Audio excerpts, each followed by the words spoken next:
Madhya Pradesh cabinet की बैठक वल्लभ भवन में माननीय मुख्यमंत्री शिवराज सिंह जी चौहान की अध्यक्षता में संपन्न हुई, जिसमें अनेक महत्वपूर्ण और जन कल्याणकारी निर्णय हुए।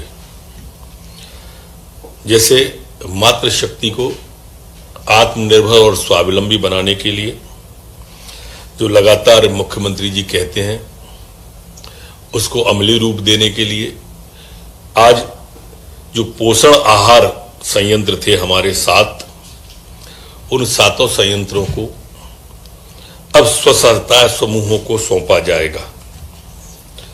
इसमें 700 से 750 करोड़ तक का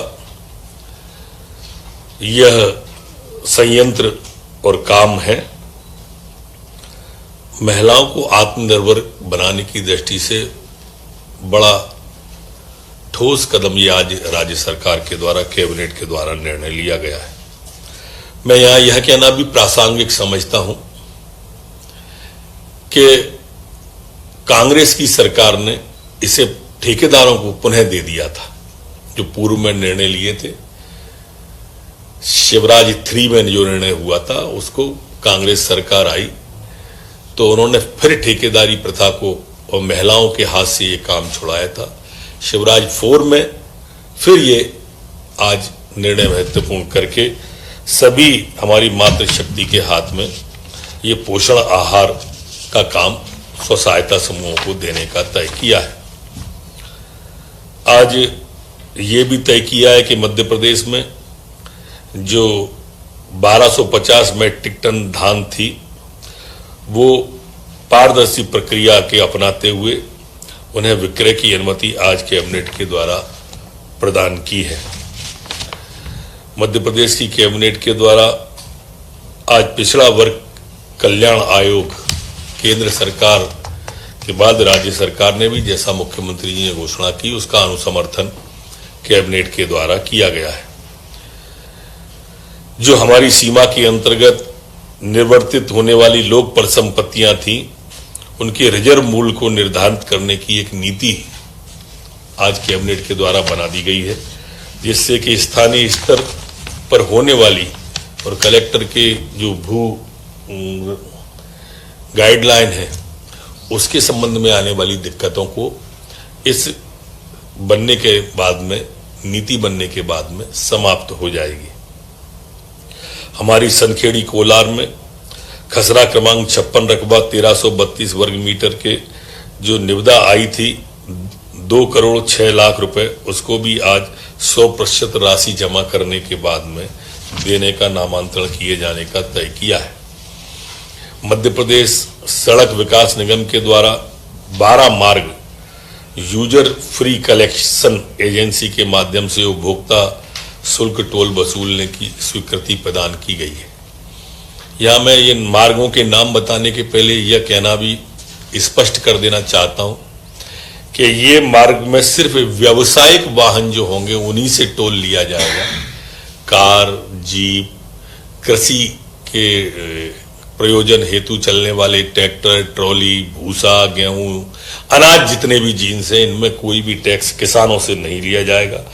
न ही आने जाने वाले कार, जीप, सिर्फ जो व्यावसायिक वाहन हैं, भोपाल बैरसिया सिरोंज मार्ग, सिवनी कटंगी मार्ग, नागदा धार मार्ग, जबलपुर पाटन शाहपुर मार्ग, नीमच मानासा मार्ग, शाहजहांपुर अकोदिया मार्ग, गंजवासोदा सिरोंज मार्ग, बालाघाट बेहर मार्ग, खंडवा मूंदी मार्ग, इंदौर देपालपुर मार्ग, बुढ़ार अमरकंटक मार्ग और आगर जावरा मार्ग। ये 12 मार्ग ऐसे हैं जहां पर सिर्फ व्यावसायिक वाहनों से ही टोल लिया जाएगा। आम आदमी को इन 12 मार्गों पर कोई भी दिक्कत, किसानों को कोई भी दिक्कत इन 12 मार्गों में नहीं आएगी। इसके द्वारा सेना के सभी वाहन भी फ्री रहेंगे, सांसद विधायकों के भी वाहन फ्री रहेंगे और जो एम्बुलेंस, फायर ब्रिगेड, डाक विभाग, भूतपूर्व विधायक, सांसद, ये ऑटो रिक्शा, दुपहिया, बैलगाड़ियां, स्वतंत्रता संग्राम सेनानी, अधिमान्यता प्राप्त सभी पत्रकार,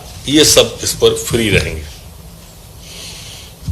आज मध्य प्रदेश की रेत खनन नीति 2019 में कुछ संशोधन करने का भी तय किया है। अब बड़े जिले में जो बड़े ग्रुप बन जाते थे, अब एक से अधिक समूह बनाकर निविदा आमंत्रित की जाएगी। ये एक महत्वपूर्ण है। जो 150 रुपया पहले था 150 रुपये, उसे बढ़ाकर 250 करने का भी गुणनफल प्रारंभिक आधार पर अपसेट प्राइस मूल्य तय किया है।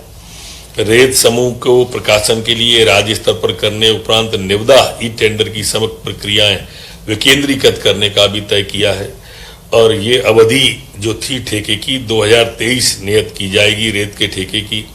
इसके अतिरिक्त तकनीकी सुधार मध्य प्रदेश रेत भंडारण नियम 2019 में भी आज मंजूरी दी है। आज कैबिनेट के द्वारा सतगड़ी भोपाल में अंतर्राष्ट्रीय स्तर के सब सुविधा युक्त खेल ग्राम निजी जन भागीदारी से निर्माण जो भूमि का मामला 172 एकड़ भूमि का था, आज उसको भी पुनः उसमें लेकर के माननीय मुख्यमंत्री जी ने इसका उल्लेख भी किया है कि ये राजस्व विभाग को जाने के बाद में इस भूमि का खेल में उपयोग हो, इस बात की भी चर्चा की जाएगी और इस तरह से ये सुपुर्द की गई है। इसके सभी व्यवहारिक और वैधानिक मामले निपटाए जाएंगे। ये परिसंपत्तियों के निर्धारित हेतु संशोधित नीति को शक्ति प्रदान की गई है, जिससे पूर्व में चली आ रही जटिलताओं में सरलता मिल जाएगी।